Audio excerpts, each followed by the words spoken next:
Hi,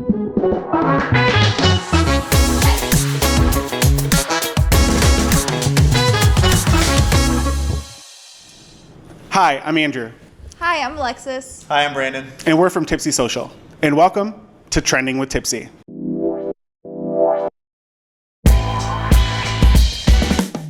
A roundtable discussion about things trending in your newsfeed worth talking about. But what if the table isn't round? And welcome to Trending with Tipsy, a discussion around the table That's better. about things trending in your newsfeed.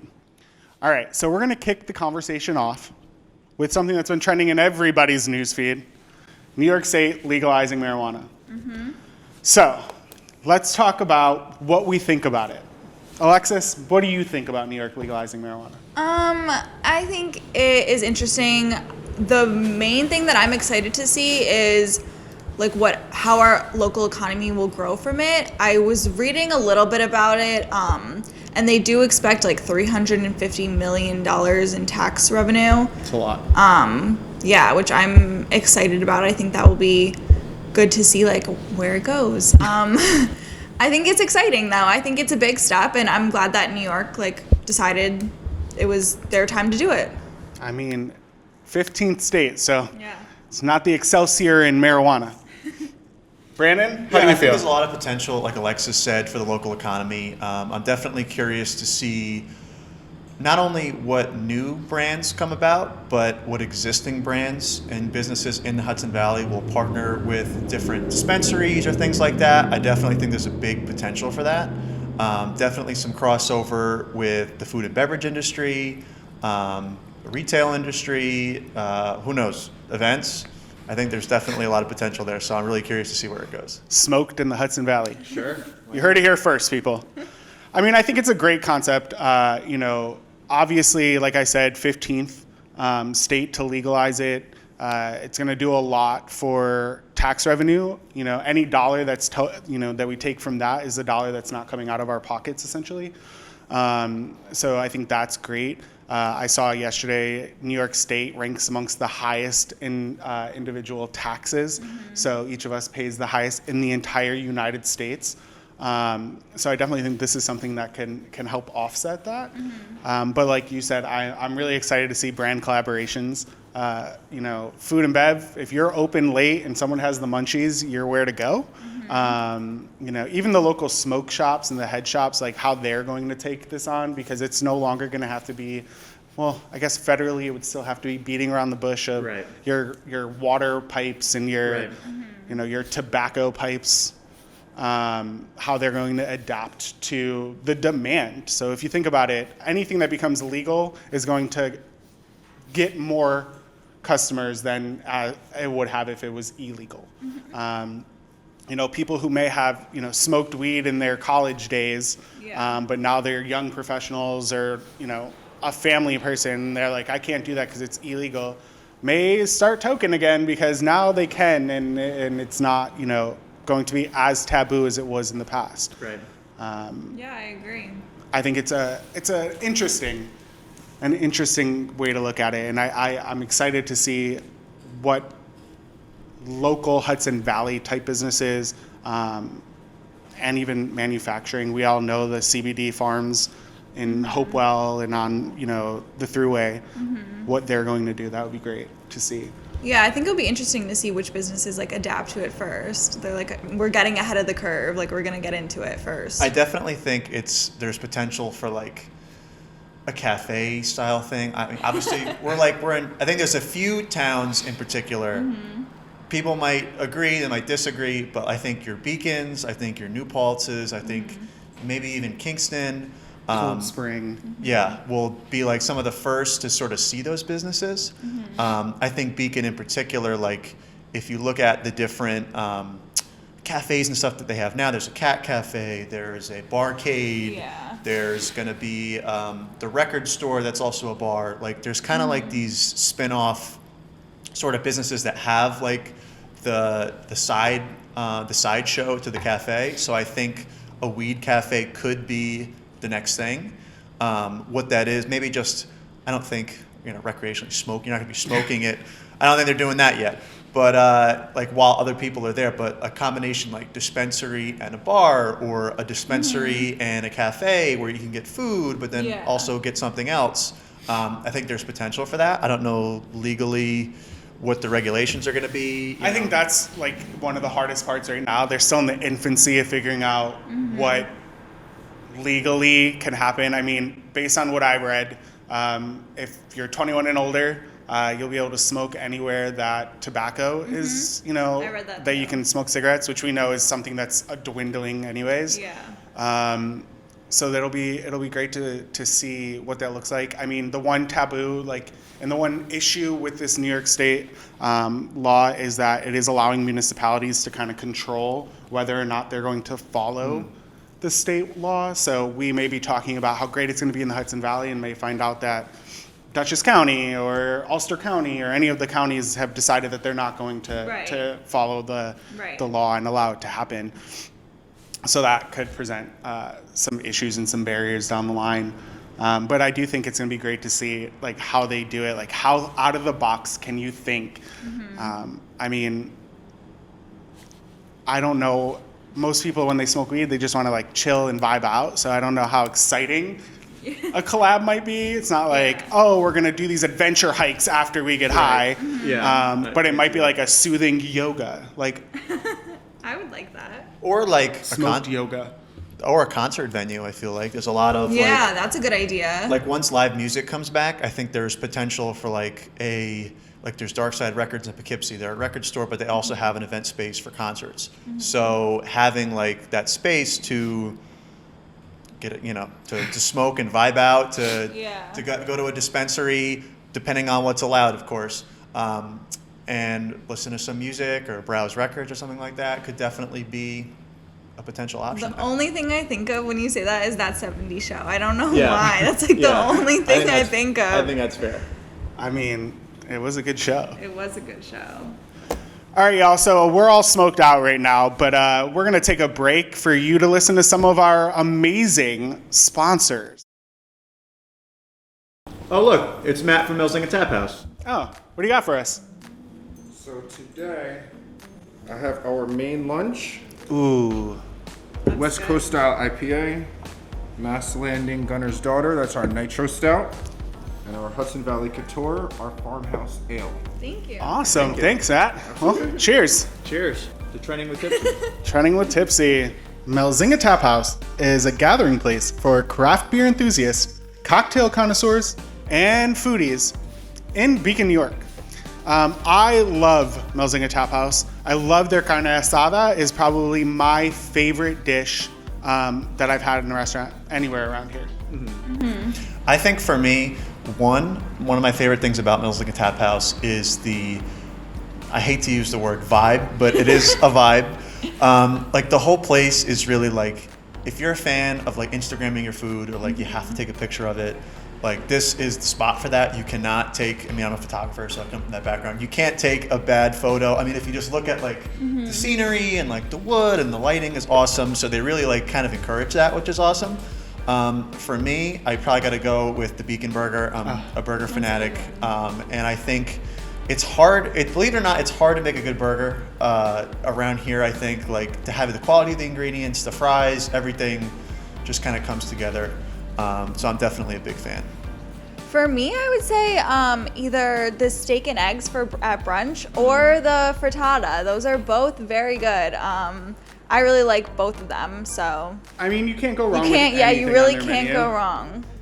We love them. The indoor, outdoor, like Brandon said, the vibe, and their commitment to doing right by their customers is also an extremely great sales point. The selection of beers and cocktails. 23 taps. Yeah, and it's all mostly from New York, which is cool. I really like that aspect of it. Well, and it's always changing too. Like I feel like actually having a rare beer come in or something unique, like if you're into that sort of thing, like this is the spot. They don't just have the same 5 beers in a bottle on tap. Like it's definitely unique. It's always different. Yeah, keeps things interesting. For real. So if you're looking to keep things interesting and you're visiting Beacon, New York, make sure you stop by Melzingah Tap House. It's 554 Main Street and melzingahtaphouse.com. We hope you liked hearing from our amazing sponsors. During the break, Brandon brought up some really cool things about nostalgia. So, Brandon, want to fill us in? So I think it's really interesting this year. We're seeing a lot of like nostalgia brands. I don't want to say make it a comeback. I think it's a little early to say that for some of them. Like obviously there was the whole GameStop stock market fiasco, and it sort of reunited like this interest in like nostalgia brands. So brands that used to be big, 2001, 2005, like around that time period, maybe even earlier for some of us. A little earlier for some of us. So I think it's interesting to kind of see like all those different stocks that they picked out. Like there was Blockbuster and BlackBerry and GameStop, and that didn't obviously revive the brands, but it begs the question of like, all right, if we could bring back an old school brand, even though they're obsolete, what would it be? So like for me personally, in the Hudson Valley, there was this store. So for those who remember the South Hills Mall, there's going to be a generational thing between those who remember the Duchess Mall, those who remember the South Hills, and those who go to the Galleria, which is also probably going to be on the way out with the Amazon effect. But so in the South Hills Mall, when I was a kid, there was this store called Got Game. And basically, obviously this was pre Xbox Live and streaming things and downloading games over the internet. But you could go there and you could actually play games on they would have maybe 20 or so like old box TVs and CRTs and stuff.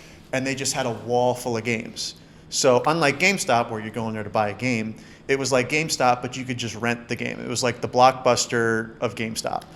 Talk about all these nostalgia brands coming together. So you could go there and you pay by the hour. So whatever it was, $20 an hour or something, you go there, you can pick out whatever game you wanted. They had the latest games, and you could just go with your friends and like just play it on the TV. Which at the time, especially as a kid, like you don't have access to all these different games. You can't borrow stuff as much. Like there was a little bit of that disconnect. So there would literally do like lock-in parties. So you could have your birthday there and they would lock you in all night in the mall and you would sleep over there and you could just play like as many games as you wanted and just have a good time. So I feel like stuff like that would be cool to see a comeback, is just like these old brands that just for nostalgia's sake. I think people are getting nostalgic. I think it's funny that you bring it up. I just read an article, I think it was in the Poughkeepsie Journal, don't quote me, that was saying that there's like an esports complex like coming in, and it's like a take on it, but like obviously on a more professional level, but same concept, just a place for you to go and pretty much play video games, I guess, to win things nowadays. But back then it was just for fun because that was like what you did. I didn't have something like that growing up, so that's kind of really cool. What do you think, Alexis? What would you like to see come back? So when you were talking about it, I was kind of thinking of the stores that like I grew up with that are no longer around, and I would say that my two favorites were like when I was younger, really young. I used to shop at Limited 2 like all the time. Like Limited 2 was like the place to shop when you were my age at like 2003.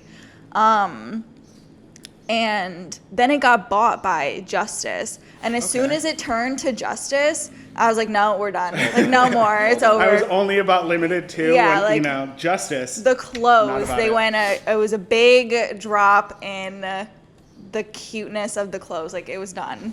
And then the second one that I'm sad that they're leaving. They're leaving because of COVID, I think, like, just knock them out, is Lord & Taylor, because Lord & Taylor carries Steve Madden shoes, and Steve Madden has size 5s, and not a lot of brands carry my size shoe. Interesting. So I'm like sad that they're leaving too. I feel like that was a good place to shop for gifts, like get your grandpa a gift, get your mom a gift. Like it was kind of it was like a Macy's, but I liked Lord & Taylor better than Macy's. I feel like it's funny because it makes you really think about the effect and why people shop where they shop. Like, I'm getting all marketer on you. But like, she really likes a store because they have a brand, and that brand is the only one that makes the size shoe that she likes. So it just goes to show you the effect that a business can have on their customer. But I'll digress from that topic. Women's shoes start at 6 most of the time. So unless and I don't like shopping online for shoes because I want to make sure they're comfortable or they fit right or whatever the the thing is. The struggle The is real. struggle. So I liked being able to go there. And in the Danbury Mall, they're just closing it now. It's just done. It's over with. That's sad. I mean, It is sad. when I think back to when I was younger, I'm not that much older, but I'm a lot older. No, you're not. I think of kind of the same kind of concept, like things that they had in the mall. I feel like the sad part is a lot of the conversation we're having is around like stores in malls. Yes, for sure. Yeah. Which is it kind of shows you that what the shift is. For me, there was this store as a kid in the mall, and my mom would bring us, and I mean, it was like we had to go to it, and it was called Discovery Zone. If you didn't know what that is, they also called it DZ. And it essentially was just a giant jungle gym for kids. Yeah, I remember that. Yeah, you would go to it, you would pay. I don't even know how they charged because I was too young to care. I didn't pay for it. But you would go, and I just remember everyone would take their shoes off and put them in those little cubbies so you knew where your shoes were. And then you would just get lost forever. And I don't know what my mom did while we were in there, but we would be in there for hours. There's ball pits. You would run across things. And it reminded me of that, like, oh my God, I'm not going to remember the name of it, but there was like a Nickelodeon TV show. Like it was had the tomb. Had the tiki head too that would Yes, talk. and like the teams would run around. Oh my God! If you know what it is, leave it in the comments because this is gonna kill me now. Put it up on the screen. 'Cause Like, I'll boop, Google it boop. immediately after this. But it just reminded me of that. So Discovery Zone was my That's jam, cool. and I get that we're like hopefully on our way coming out of a global pandemic Right. and things like that. Unfortunately, probably wouldn't have survived this, but you do see some of that coming back. You do see some of those more organized things for younger children. Yeah. Like in Galleria Mall, there's like a little guy like that. But we are seeing a lot more, I would say, adult-friendly children type things that go on. Well, it's like that's like Dave and Buster's is just Chuck E. Cheese for adults. I mean, so like that's probably when I lived in Albany. That was my go-to place. The happy hour is 2 for 1. I mean, Dave and Buster's, you're killing me. Games and 2 for 1. What's going on? But like it's funny like that. Another thing, Crossgates Mall. I was just there like 2 weeks ago. In Crossgates, they have like this. It's kind of like the secret hidden rooms that you have to like find your way out like of. the escape rooms. They're like an escape room, but it's like to the next level where you like line up and you wait and like a door magically opens and you go in. And I feel like I would like that more than an has- escape room. and then once you're in there, you have to like do a bunch of things. They're more like challenges than like riddles. It's more like line these all up, and it's super interactive. But you see things like that, but they're done on such a smaller scale. I definitely think a lot of businesses are capitalizing on like the millennial nostalgia factor right now. Like it's becoming a big thing. Like one of the big things going on, I don't know if you guys have seen it, but like the whole Pokemon card trend, like in the Okay. past couple months, I would say, maybe like 3 months to now, it's like blown up astronomically. Like anybody who collects that sort of thing, like I'm not super into it, but I played it as a kid. And some people, like millennials who now have money, are going back and like, okay, now that I'm not 8 years old anymore, I'm 25, and I want to play Pokemon. Like I always wanted this card as a kid, and they go on eBay and they're like, I want it, I don't care. And so they'll go and they'll buy it, and it's getting crazy. Like some of these are selling for tens of thousands, if not hundreds of thousands of dollars in the high end of just like a collector item, and people are doing that sort of thing. Like they're capitalizing on the nostalgia. Well, I don't think the company itself is making that. It's like the resellers and stuff, or Lego sets. I know people my age who are like, I always wanted this Lego set as a kid, and I never had it. I never got it for Christmas because it was $250 in 2005. My parents were not going to buy it, but you know what? I'm 25, I got a job now, I'm going to buy it, and I'm going to play Legos like I'm 8 years old again. Well, my father-in-law, so Legos. My father-in-law collects like I don't know if they're called like the master level Legos. It literally says on it that you have to be 18 or older to like build these things. Like, and they're like super hard to come by, and you build these intricate like storefronts that have like inside, like it's a barber, and you have like the barber's chair that you're That's so building with like, cool. and I'm just like, it is such a like a nostalgia thing, but it's also like, if you think of how I don't want to say market is shifting, but how society is shifting, people are having kids a lot older now than they were before. So instead of buying things for children, we're buying more things for ourselves, but it's also allowing us to take extra money that we would be spending on children and buying the things that we never were able to really kind of Yeah, have exactly. as kids, which I think is kind of really like exciting. I mean, I like to buy things that are probably not necessary. I love candy, which, I mean, anyone who knows me will know I love candy. So I buy all the nostalgia candy, like in giant jugs. Like I have a sure one huge day. jug of Crybabies in my office right now, just sure. because like it's everything I need. I'm sure one day if you have kids, they'll enjoy that. Oh yeah, they'll aspect love of that. Your buying. Nieces and nephews killing it. You know, they love when they come over. Yeah, I feel like I would definitely do that. Like if I had a kid, I would buy them something like, oh, here it is.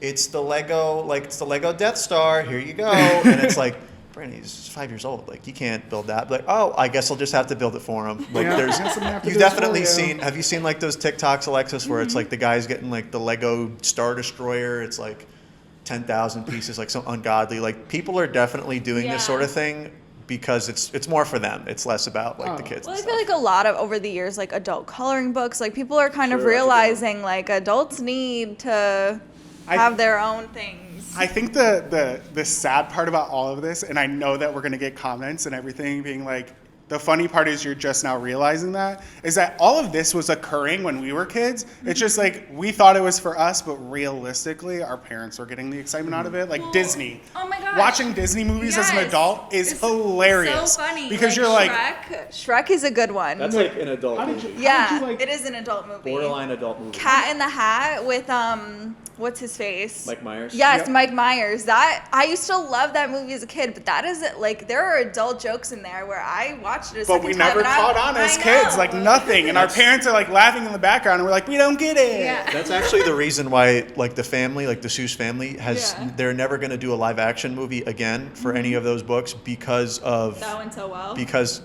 Mike Myers made it a little disturbing and too geared towards adults. Oh. So there's definitely, I Yeah, mean, but, we like, love it. I Adults enjoyed love it it. as a kid, but I enjoy it more as an adult. Yeah. There's definitely like those shows too. Like early SpongeBob there was a ton of adult humor in that like it's the perfect, like it goes over the kid's head, but at the same time the adults appreciate it. For sure.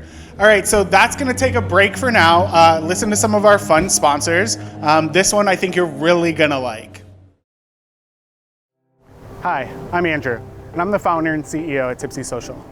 I started this company in 2016 to help businesses better connect and serve their customers. And since then, we've done just that. Take Melzingah Tap House, for example. When you're looking for a team of critical thinkers, brand cheerleaders, and creative problem solvers, we hope you'll get with Tipsy.